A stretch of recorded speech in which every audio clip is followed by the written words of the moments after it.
problem solving with the quadratic formula. So we're going to read, and I've already given away what we need to do, but we're going to read through this and figure out what formula or what method we would use to solve a question like this. So we'll read through it once, and then we'll kind of highlight what we think is important the second time through. So a photo framer, not farmer, wants to place a mat of uniform width all around a photo. The area of the mat should be equal to the area of the photo, and the photo measures 40 centimeters by 60 centimeters. How wide should the mat be? Okay, so there's actually quite a bit of important information. First of all, we know it's a framer, not a farmer. But the area of the mat should be equal. Okay, so area, area of mat is equal to area of photo.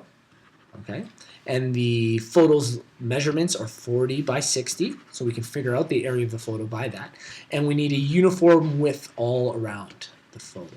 Okay, so I find it best if we create visuals when we do things. So can I get a little rectangle? Yeah. Okay.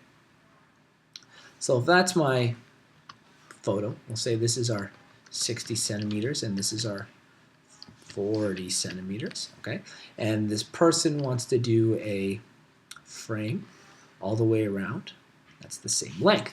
So this is the concept. We don't know how far it's going to be, but whatever the distance is here is going to be the distance here. So whatever we increase the width by, we increase the length by, and it's going to be all the way around, not just one single side. Okay, so we would call that the unknown amount, and usually label a variable with the unknown amount. So you can call it x.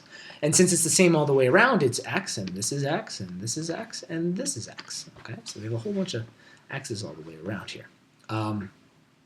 We need to know what the area of the original mat is. So we would have to do 40 by 60, which I think is going to be 2,400 centimeters squared. So that's what the original area of the photo is. So this new frame has to have an area of 2,400 centimeters. So we have that information in there. So we need to essentially find out our new area. We've now created a larger mat here. So our new width and our new length. Since this amount is 40, and then we've increased it, we'll use maybe green to show. We've increased this far by x, that's what that is, and this side by x. Think of it as 40 plus x, kind of like this. We did 40, that's x, that's how far that is, plus 40, and then this is x again, so plus x. So x plus 40 plus x is the same as saying 40 plus 2x. That's how that would kind of simplify. So that's the new width of this. Okay, and then we do the same concept for the length. This is 60. Okay, so that's our width there, or length, whichever word you want to use. And then this movement is x, and this one is x. So same idea. This increases x plus this side here is 60, and then plus this increase here is x. So all of that can be written as 60 plus 2x. Okay, that's what this new length is. So we have a new width and a new length. Okay, so when we talk about form or area is equal to length times width, and that's what we have. We can call whatever we want. We'll call this our width, and we'll call this one our length. Okay, so we have that stuff, so we can kind of plug it in. Our new length, I'm going to replace L with 60 plus 2x. Okay, and I'm going to replace W with 40 plus 2x. Okay. Hard to build this question. What do we replace A with? Well, okay, our new area. They've told us that the area is the same of what the original area was. So, in other words, I'm going to try to highlight this to make this concept somewhat clear. Everything in here is 2,400. Okay. They also said that the new frame here, whatever this is, all added together is also 2,400. So when we put the two together, they call these composite shapes, usually in geometry. Put two shapes together. When we put them both together, they have the same area. This is 2,400, and all of this is 2,400. So the entire shape is both of those added together. Okay? And I know that can be a tough idea to get around, but our new area, so everything is this times 2. That's the idea, okay? So it would be 4,800. That's what that is, times 2. So the area in our question is 4,800. Hardest part about this question, hands down, is building this. This is a very difficult task, but this is a very common question. So if you just kind of memorize the process to build it, it can be simple by just following these steps. Okay, and then from here, the whole concept is we want our quadratic formula. Okay, so quadratic formula is used when you're in standard form, and we're not in standard form here. Standard form is usually written as a, and then you have x squared plus b times x plus c. Okay, that's usually our standard form. That is not what we're in. So we need to expand and simplify. So we'll leave the 4,800 on this side. We need to FOIL. Okay, so 60 times 40 is going to give us 2,400. Okay, 60 times 2x is going to give us 120x. 2x times 40 is going to give us 80x. And 2x times 2x is going to give us 4x squared. So right now, this is kind of written in the opposite way that our standard form is usually written. They have these in a different order. The two terms in the middle can add together. Okay, and I'm going to rearrange this. I'm going to put the 4x first, squared. 120x plus 80 is 200. So we have 200x as our middle term. And the last term is positive 2,400. So I've just rearranged it so it's similar to standard. But in order to use quadratic formula, I need to be set equal to 0, and I'm not. I'm set equal to 4,800. So in order to set it equal to 0, we got to move 4,800 to the other side. When we do that, we'll have 0 equals 4x squared plus 200x plus 2,400. Minus that. Yeah. So I'm going to actually just minus that all right now. If we minus that all, it's just going to be negative 2,400. Okay. So even if you didn't quite follow that, you just put it in the calculator and you would end up with this answer.